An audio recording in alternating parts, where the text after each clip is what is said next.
Hey guys, तो इस video में हम लोग बात करेंगे 7 ऐसे कंट्रीज़ के बारे में जिन लोगों ने इंडियंस के लिए टूरिस्ट वीज़ा इशू करना चालू कर दिया है। तो जो फर्स्ट वेव वो कोविड-19 आया था, उसके बाद से दुबई, मालदीव्स और सेशल्स ने चालू कर दिया था इंडियंस के लिए। पर जैसे ही सेकंड वेव आया, उसके बाद इंडिया को रेड लिस्ट में डाल दिया था सभी कंट्रीज़ ने। ठीक है, ये एक कंट्रीज़ की बात नहीं है, इंडिया को सभी कंट्रीज़ ने रेड लिस्ट में डाल दिया था क्योंकि कोविड केसेस इंडिया में बहुत ज़्यादा बढ़े थे। फिर अभी सब चीज़ फिर नॉर्मल हो रहा है इंडिया में, तो फिर सारे कंट्रीज़ ओपन कर रहे हैं। अभी तो खैर 7 से 9 कंट्रीज़ ने ओपन किया है इंडियंस को टूरिस्ट वीज़ा के लिए। तो उसी 7 कंट्रीज़ के बारे में आज हम इस वीडियो में बात करते हैं। तो मैं हूँ आपको होस्ट निक्सन रिवेरा, एंड इस वीडियो को स्टार्ट करते हैं। तो यहाँ पे आप ये आर्टिकल पढ़ सकते हो, इसका लिंक मैं आपको डिस्क्रिप्शन बॉक्स में भी दे दूँगा। तो जो पहली कंट्री है जो इंडियंस के लिए ओपन है, वो है मॉरिशियस। ठीक है, यहाँ पे मॉरिशियस लिखा है, देख लो। तो मॉरिशियस कब से खुल रहा है? मॉरिशियस 15 जुलाई से इंडियंस के लिए खुल रहे हैं। और the Iceland will be opening in phases during 2021, and the first phase from 15 July to 30 December 2021 will enable। अब यहाँ पे नॉन वैक्सीनेटेड टूरिस्ट के लिए कुछ नहीं लिखा है, सिर्फ वो लोग जिनको वैक्सीन लग चुका है वो रिजॉर्ट हॉलीडे जा सकते हैं मॉरिशस में। अब एक बात याद रखना, आप सिर्फ रिजॉर्ट हॉलीडेज में जा सकते हो, यहाँ तक जो भी लिखा है वो मैं आपको बताऊंगा। वहाँ पे पूल हो सकता है, बीच हो सकता है, रिजॉर्ट हॉलीडे में आप घूम नहीं सकते मॉरिशस जाके, आपको एक रिजॉर्ट में छोड़ दिया जाएगा, आप वहाँ रुकोगे। और अगर आप 14 दिन से ज़्यादा रहते हो मॉरिशस में, तो फिर पीसीआर टेस्ट लिया जाएगा आपका रिजॉर्ट में। उसके बाद आप थाईलैंड के, मतलब थाईलैंड नहीं, मॉरिशस के किसी भी टूरिस्ट एक्सटेंशन में जा सकते हो, मतलब अपने रिजॉर्ट से निकल के जा सकते हो। तभी जब अगर आप 14 दिन से ज़्यादा रुकोगे रिजॉर्ट में तो। और ये लोग 18 साल से ऊपर है जिनकी एज, उनको कोविड-19 वैक्सीन लगा होना चाहिए। और वहाँ जाने के पहले आपको 5 से 7 दिन के बीच में कोविड-19 का पीसीआर टेस्ट लेना है, क्योंकि उसको अराइवल के समय दिखाना पड़ेगा। ठीक है, और फ्लाइट बोर्ड करने के समय भी दिखाना पड़ेगा। उसके बाद यहाँ पे भर भर के आपको कोविड टेस्ट लिया जाएगा। आप जैसे ही मॉरिशस जाओगे, आपका देखो ऑन अराइवल में आपका एक और कोविड टेस्ट लिया जाएगा। उसके बाद आप होटल में रुकोगे ना, जो आपका रिजॉर्ट है वहाँ पे 7वें दिन में फिर आपका कोविड टेस्ट होगा। और मतलब 14 डे में और एक कोविड टेस्ट होगा। उसके बाद अगर आप 14 दिन से ज़्यादा रुकते हो तो फिर आपको आइसलैंड में घूमने दिया जाएगा। ठीक है, तो नेक्स्ट कंट्री के बारे में बात कर लेते हैं। अच्छा, इसके बारे में एक और बात है, फेज़ 2 चालू होगा मॉरिशस का 1 अक्टूबर से। यहाँ पे वैक्सीनेटेड टूरिस्ट को पूरे कंट्री में घूमने दिया जाएगा, अगर उनको वैक्सीन लग चुका है फुल्ली 2 डोज, और अगर उनका जो पीसीआर टेस्ट है वो नेगेटिव आया है, तो फिर मॉरिशस में आप घूम सकते हो। पर ये सेकंड फेज़ में चालू होगा, जो कि चालू होगा 1 अक्टूबर से। ठीक है, अभी तो फर्स्ट फेज़ ही चालू हो रहा है। तो जो सेकंड कंट्री है वो है हमारे लिस्ट में, वो है इजिप्ट। इसके बारे में मैंने पहले भी एक वीडियो बनाया था, अगर आप चाहो तो वो भी देख सकते हो। तो इजिप्ट के क्या रूल्स है? इजिप्ट का रूल्स पहले क्या था पता है? पहले आप बस जाओ वहाँ और घूमो, वहाँ पे कुछ ज़्यादा रूल्स नहीं था, बस एक आध कोविड-19 टेस्ट था और कुछ नहीं। तो अभी क्या है, इजिप्ट का जो रूल है वो है, अगर आप एक ऐसी कंट्री से जा रहे हो जहाँ पे डेल्टा वेरिएंट अपीयर हुआ है, जैसे इंडिया में डेल्टा वेरिएंट अपीयर हुआ है, तो आपको एक रुक के वहाँ पे टेस्ट देना पड़ेगा, टेस्ट अपॉन अराइवल। ठीक है, रैपिड टेस्ट, और 15 मिनट का डीएनए टेस्ट कुछ होता होगा वहाँ पे, अब मेरे को डीएनए टेस्ट के बारे में उतना नहीं पता। और कोविड-19 टेस्ट आपको नहीं देना पड़ता था पहले इजिप्ट में।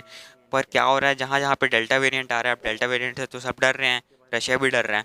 तो फिर डेल्टा वेरिएंट जहाँ जहाँ पे जा रहा है, वो उन देश वालों को इजिप्ट टेस्ट करेगा। ठीक है, बस यही अनाउंसमेंट है इजिप्ट के द्वारा, और ज़्यादा कुछ रिक्वायरमेंट्स है नहीं। तो जो थर्ड कंट्री है हमारे लिस्ट में वो है रशिया। तो रशिया ने भी इंडियंस के लिए बॉर्डर्स खोल दिया है, पर यहाँ पे थोड़ा कॉम्प्लिकेटेड हो जाता है हर चीज़। ठीक है, यहाँ पे क्या चाहिए आपको, एक इनविटेशन लेटर चाहिए गवर्नमेंट से कि उनको कोई दिक्कत नहीं है, आप वहाँ आ रहे हो, ऐसा टाइप का। ठीक है, आप टूरिस्ट वीज़ा अप्लाई कर सकते हो वहाँ का, 30 डेज़ का होगा, सिंगल एंट्री और डबल एंट्री अगर आप ई वीज़ा लेते हो। इसके बारे में मैंने एक वीडियो बनाई है, वो भी जाके देख सकते हो आप। तो ये 8 दिन का रहेगा आपका वीज़ा, सिंगल एंट्री अगर आप जाते हो तो। और रिक्वायरमेंट्स क्या है, 72 आवर्स पहले का आपको कोविड टेस्ट नेगेटिव रिपोर्ट दिखाना पड़ेगा, उसके अंदर का भी होगा तो भी चलेगा। और बस यही है। और वो लोग भी डेल्टा वेरिएंट से डर रहे, तो हो सकता है बहुत जल्दी रशिया इंडियंस के लिए क्लोज़ हो जाए, मतलब इंडियन टूरिस्ट को टूरिस्ट वीज़ा देना बंद कर दे रशिया। ठीक है, और यहाँ पे इंडिया से रशिया की जो फ़्लाइट्स है वो बहुत ही ज़्यादा लिमिटेड है। एरोलॉफ्ट के द्वारा ये फ़्लाइट एक ऑपरेट हो रही है, वो वीकली ऑपरेट होती है। इसके बारे में मैंने वीडियो बनाया है यार, आई कार्ड में जाके देख लेना, या फिर डिस्क्रिप्शन में लिंक होगा, देख लेना, अगर भूल जाऊँगा तो सॉरी। तो रशिया बहुत जल्दी इंडियंस के लिए बंद हो सकता है डेल्टा वेरिएंट के चक्कर में। ठीक है, अब जो चौथा कंट्री है हमारे लिस्ट में वो है सेबिया। तो सेबिया में आपको क्या है, सेबिया में ऐसा कोई रूल नहीं है कि आपको इनविटेशन लेटर चाहिए और दुनिया भर का वो सब चाहिए।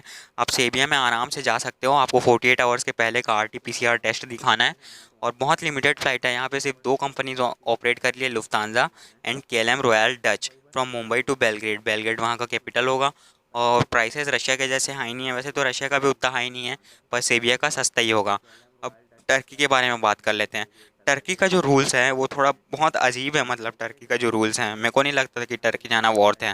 तो फिर इंडिया से आप जैसे ही टर्की जाते हो तो आपको 14 दिन का क्वारंटीन बैठा देंगे, आपको वैक्सीन लगा हो चाहे मत लगा हो, ठीक है। और यहाँ का जो फ़्लाइट है वो भी डबल से भी ज़्यादा है। तीन एयरलाइन ऑपरेट कर रही है, air India, Emirates and KLM Royal Dutch. तो इनका जो इंडिया से टर्की तक का जो फ़्लाइट कॉस्ट है वो पहले जो था उससे डबल से भी ज़्यादा हो गया है, ठीक है। और 14 दिन का क्वारंटीन वैसे भी किसको करना है, यहाँ पे कोई वैक्सीन का स्पेसिफाई भी नहीं किया है कि अगर आपको वैक्सीन लगा तो शॉर्टर क्वारंटीन होगा, ऐसा कुछ है ही नहीं। तो फिर टर्की जाने का मेरे को तो कोई सेंस नहीं बनता, ठीक है। अब जो 6th कंट्री आती है हमारे लिस्ट में वो है आइसलैंड, जो कि एक यूरोपियन नेशन है, ठीक है। तो आइसलैंड एक अकेला यूरोपियन नेशन है जो इंडियंस को अलाउ कर रहे हैं। तो यहाँ पे क्या है, आपको फुल्ली वैक्सीनेटेड होना चाहिए कोविशील्ड से। कोवैक्सीन को अभी अप्रूवल नहीं मिला डब्ल्यूएचओ से, और यूरोप ने तो दोनों को अप्रूव नहीं किया है, पर आइसलैंड ने कोविशील्ड को अप्रूव कर दिया है। तो अगर आप आइसलैंड जाना चाहते हो तो आपको कोविशील्ड लगवाना पड़ेगा, और अगर आप वैक्सीनेटेड नहीं हो तो फिर तो आपको जाने ही नहीं देंगे, ठीक है। आइसलैंड में आप जा ही नहीं सकते अगर आपको कोविशील्ड से वैक्सीनेट नहीं किया गया है, तो फुल्ली वैक्सीनेटेड होना ज़रूरी है। यहाँ पे भी कुछ ही कंट्रीज़ ने फ़्लाइट को चालू किया है, मतलब कुछ ही एयरलाइंस ने आइसलैंड के लिए फ़्लाइट चालू किए हैं। तो यहाँ पे आपको ट्रैवल बबल तो है नहीं कोई इंडिया से वहाँ तक का, तो आपको इधर उधर करके लेओवर करके ही जाना पड़ेगा अगर आपको आइसलैंड जाना है तो। अब जो 7th कंट्री है जो हमारे लिस्ट में है वो है यूके, यूनाइटेड किंगडम। तो यहाँ पे एक ट्रिक लगा के जाना पड़ेगा आपको इस वेबसाइट के हिसाब से। तो यहाँ पे लिखा है, अगर आपको अगर यूके जाना है तो आपको वहाँ पे तो कोविड कोविड का जो वैक्सीन है, इंडिया में दो दो तीन कोविड वैक्सीन लग रहे हैं, पर उसको यूरोप में उन लोगों ने अप्रूव किया नहीं है। तो फिर वहाँ पे आप जाओगे तो आपको अनवैक्सीनेटेड कंसीडर किया जाएगा। तो यूके में घुसने का एक तरीका है, आप आइसलैंड में जाना पहले, वहाँ पे कोविशील्ड लगा करके आप दिखाना, तो वहाँ 10 दिन से ज़्यादा रुक जाना आप, ठीक है। फिर आपको सीधा आइसलैंड से यूके जाना है, इंडिया वापस नहीं आना है। आइसलैंड से यूके जाना है, यूके का वीज़ा लेके फिर वहाँ पे आपको एंट्री मिल जाएगा यूके में। एक ट्रिक है इसके हिसाब से, इस वेबसाइट के हिसाब से, कि पहले आपको आइसलैंड जाना है, आइसलैंड में आपको दिखाना है कि आप फुल्ली वैक्सीनेटेड हो, उसके बाद 10 दिन वहाँ पे रुकना है, उसके बाद आपको यूरोप जाना है, तो आप वहाँ पे जा सकते हो। तो बस गाइस, मैं भी यही होप कर रहा हूँ कि कोवैक्सीन को डब्ल्यूएचओ का अप्रूवल जल्दी से जल्दी मिले, क्योंकि मेरे को भी कोवैक्सीन ही लगा है। और ये लोग कोविशील्ड को अप्रूव नहीं कर रहे तो कोवैक्सीन को कहाँ से अप्रूव करेंगे। तो कोवैक्सीन भी अगर जल्दी से डब्ल्यूएचओ से अप्रूव हो जाता तो कम से कम कुछ कुछ कंट्रीज़ में तो अलाउ करते हैं जिन लोगों को कोवैक्सीन लगा उनको भी, नहीं तो बहुत प्रॉब्लम हो जाएगी ऐसे में। तो कोवैक्सीन वालों को, स्टूडेंट्स को, और जिन लोगों के रिलेटिव्स बाहर जाना है उन लोग को, तो ये दिक्कत हो रही है। तो कोवैक्सीन को भी जल्दी अप्रूव कर देना चाहिए डब्ल्यूएचओ को। तो बस गाइस, इस वीडियो में इतना ही। मिलते हैं आपसे अपनी नेक्स्ट वीडियो में। अगर आप कोई भी क्वेश्चन छूट गया हो या फिर कुछ भी पूछना हो आपको, पूछ सकते हो। और ये जो वेबसाइट है इसके लिंक मैं आपको डिस्क्रिप्शन में दे दूंगा, आप पर्सनली जाके विजिट कर सकते हो। तो see you guys in our next video.